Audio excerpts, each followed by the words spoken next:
কোনো কিছু করব সেই জিনিসটা ভাবা অনেকটা সহজ, ভাবনাটাকে সত্যি সত্যি করে তোলা অনেকটাই কঠিন একটা ব্যাপার। আজ আমার দোকানে আফটার আর বিফোর লুকটা তোমাদের সাথে শেয়ার করব।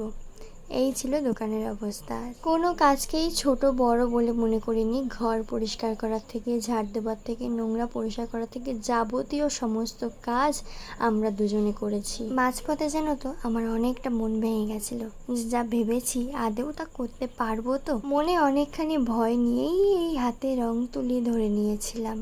আসলে কি জানো তো, কোনো কাজকে মন থেকে যদি তুমি ভালোবেসে করো, সে যত কঠিন কাজই হোক না কেন সেটা হতে বাধ্য। প্রায় 10-12 দিন দিন রাত নন স্টপ পরিশ্রমের পর অ্যাট লাস্ট আমার দোকানের রঙের কাজ আমি কমপ্লিট করতে পেরেছিলাম।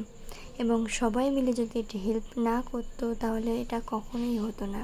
কাগজে আঁকা আর ওয়াল পেইন্টিং করার মধ্যে যে কতটা ফারাক সেটা বুঝতে পারলাম।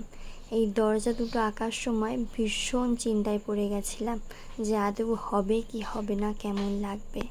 আমি আমার সবটুকু দিয়ে চেষ্টা করেছি সুন্দরভাবে প্রত্যেকটা জিনিসকে সাজিয়ে তোলার।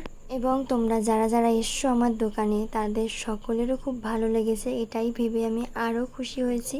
এবং যারা এখনও পর্যন্ত আসেনি তাদের সকলকে আসার আমন্ত্রণ রইল। ভিডিওটি কেমন লাগলো কমেন্টে জানিও।